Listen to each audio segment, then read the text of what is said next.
di pagi yang teduh. Suci, suci, suci. Suci, suci, suci. Murah dan perkasa. Murah dan perkasa. Hanya Dia Allah Tritunggal. Allah Tritunggal. Hanya Dia yang agung namanya. Suci. Shalom saudaraku, komunitas pemuridan yang setia. Mari kita bersama-sama duduk lagi di kaki Tuhan untuk belajar dari firman-Nya. Melalui YouTube ini, saya akan memandu saudara. Mari kita berdoa sebelumnya.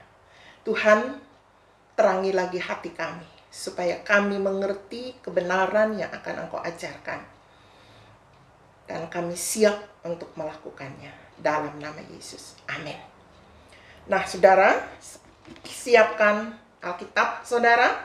Sudah pada posisi Alkitab yang di tab. Siapkan buku saudara. Sekarang halaman yang ini sifat yang kekal, halaman yang ke-19. Halaman 19, sifat Allah yang kekal. Ini hanya dimiliki oleh Allah, ya. Kemarin kita sudah belajar berdaulat dan saya sudah memberi contoh kepada saudara bagaimana saudara harus menuliskan dulu, harus belajar dulu mengisi sebelum bertemu dengan saya di YouTube ini seperti ini. Kalau kemarin itu tempo hari, ini di bagian yang ke-1 dan yang kedua, mulai dari pelajaran 2, persiapan, bagian 1, bagian 2, masih saudara sambil bertemu dengan saya di YouTube, sambil saudara menulis. Kalau sekarang, saudara sudah mengerjakan PR ini di rumah dulu, baru nanti waktu bertemu seperti ini, kita bandingkan jawaban kita. Kalau melenceng terlalu jauh, nah baru saudara ubah. Kalau tidak apa-apa. Kalau itu memang yang Tuhan taruh di hati saudara, tidak apa-apa. Dan saudara dengar sharing dari saya. Kalau saudara mau WA saya juga, Bu, jawaban saya seperti ini, boleh. Dengan senang hati saya akan menerima saudara di WA. Walaupun cukup banyak, mau 100 orang saya akan layani saudara. Memang ini adalah tugas saya dan Tuhan mau pakai YouTube ini untuk memuridkan tiap-tiap orang. Saya senang. Oke, nah saudara, jadi sekarang kita akan sharing. Saya pun sebelum mengajar saudara yang kesekian kali ini di YouTube, saya isi ulang saudara. Setiap kali saya mengajar, memuridkan orang, saya selalu belajar ulang. Dan tiap-tiap kali berbeda cara Tuhan berbicara walaupun ayat yang sama. Dia akan berbicara kepada kita, memenuhi kebutuhan kita pada saat itu yang sangat kita butuhkan. Ya, oke. Jadi firman ini dinamis, dia hidup, dia bukan firman yang mati. Oke. Sekarang kita belajar sifat Allah yang kekal. Siapkan bolpen saudara, andai kata saudara perlu menulis. Ya. Jadi saya sudah menyiapkan jawabannya untuk hal ini. Oke. Nah, apa definisi kekal? Kekal artinya Allah selalu ada dan akan tetap ada. Mana ayat penunjangnya? Mana ayat dasarnya yang mengatakan hal itu? Yesaya 44 ayat yang ke-6. Mari kita buka Yesaya 44 ayat yang ke-6. Yesaya 44 ayat yang ke-6, demikian firman Tuhan. Beginilah firman Tuhan, Raja dan Penebus Israel. Tuhan semesta alam, Akulah yang terdahulu dan Akulah yang terkemudian. Tidak ada Allah selain daripadaku. Saya ulang baca. Beginilah firman Tuhan, Raja dan Penebus Israel, Tuhan semesta alam. Akulah yang terdahulu dan Akulah yang terkemudian. Tidak ada Allah selain daripadaku. Wow. Ini luar biasa. Waktu saya mempersiapkan itu, ini yang Tuhan katakan kepada saya. Tidak ada Allah lain selain dari Dia. Tidak ada Allah lain selain dari Allah yang saya kenal ini. Nah, saudara, apa jawaban saudara? Bisa saudara perbandingkan. Baik, kita lanjut. Wahyu 1 ayat 8. Apa pernyataannya tentang Allah yang kekal? Jadi ketika saudara membaca dan mendengar firman ini, selalu hubungkan dengan sifat yang ingin kita kenal. Aku adalah Alfa dan Omega, firman Tuhan Allah, yang ada dan yang sudah ada dan yang akan datang, yang Maha Kuasa. Saya ulangi lagi. Aku adalah Alfa dan Omega, firman Tuhan Allah, yang ada dan yang sudah ada dan yang akan datang, yang Maha Kuasa. Nah, ini jawaban saya. Apa yang Tuhan taruh di hati saya? Dia yang awal dan yang akhir, yang ada, yang sudah ada, dan yang akan datang, yang Maha Kuasa. Dengan kata lain, dialah Allah yang memenuhi seluruh waktu yang ada. Dia kekal. Tidak ada yang lain selain Dia. Wow, dan Maha Kuasa. Oke, baik. 1 Timotius 1 ayat 17. Lain lagi caranya mengungkapkan tentang kekekalan Allah. 1 Timotius pasal 1 ayat 17. Demikian firman Tuhan. Hormat dan kemuliaan sampai selama-lamanya bagi Raja segala zaman, Allah yang kekal, yang tak nampak, yang esa. Amin. Ya, ini cara mengungkapkan Allah yang kekal itu dalam 1 Timotius 1 ayat 17. Saya ulangi sekali lagi. Hormat dan kemuliaan sampai selama-lamanya bagi Raja segala zaman, Allah yang kekal, yang tak nampak, yang esa. Saya tuliskan di sini apa yang Tuhan berikan kepada saya. Dia Allah yang tidak nampak, yang esa, yang kekal, Raja segala zaman. Iya, saudara apa? Oke. Kalau perlu diperbaiki, boleh. Kalau tidak, tenang saja. Tiap-tiap kita Tuhan berbicara berbeda walau dengan firman yang sama. Jadi waktu saudara mempersiapkan ini serius. Jangan sambil main HP. Harus duduk betul tenang mendengarkan di hadirat Allah. Maka keuntungan saudara belajar YouTube ini enggak panjang-panjang. Paling panjang 17 menit. Paling panjang. Lebih dari itu saya enggak bisa upload. Ya. Nah, hal ini mengandung arti apa, saudara? Oleh karena Allah adalah Allah, maka caranya, sifat-sifatnya, dan tindakannya adalah di luar jangkauan pengertian manusia. Seluruh keberadaannya ada di dalam dirinya. Allah tidak mengenal batas apapun dalam sifatnya maupun kekuasaannya. Oh, luar biasa. Kekekalannya menyangkut kekuasaannya dan tidak terbatas. Dengan ini Allah mengajarkan saya apa? Saudara diajarkan apa oleh Tuhan? Tuhan ajarkan saya seperti ini. Dia berbicara ke dalam roh saya. Tenanglah, hai Priskila.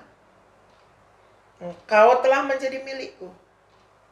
Aku akan menjagamu selamanya. Dengan kata lain, sedang ada kekhawatiran dalam diri saya dan Allah tahu. Maka dia berkata, dengan engkau mengenal sifatku yang kekal ini, tenanglah. Aku akan menjagamu. Engkau milikku selamanya. Tenang jiwa saya. Oke, kita belajar satu sifat lagi. Saudara, apa yang Tuhan ajarkan? Tulis, jangan lupa. Baik, biasanya di level 2 ini orang gagal di sini. Waktu sudah mulai masuk pelajaran 2, 3, 4, karena ada tanggung jawab menulis. Biasanya mulai orang grogi di pemuridan waktu saya meminta menulis kesaksian pribadi. Nah, itu mulai. Kedua, ketika saya meminta, ayo muridkan yang lain, mulai mundur. Gak apa-apa, akan tersaring saudara dan dirimu di hadapan Tuhan. Oke, lanjut sekarang nomor 3 atau sifat yang berikut di buku saudara, halaman 20 sudah. Ya, halaman 20.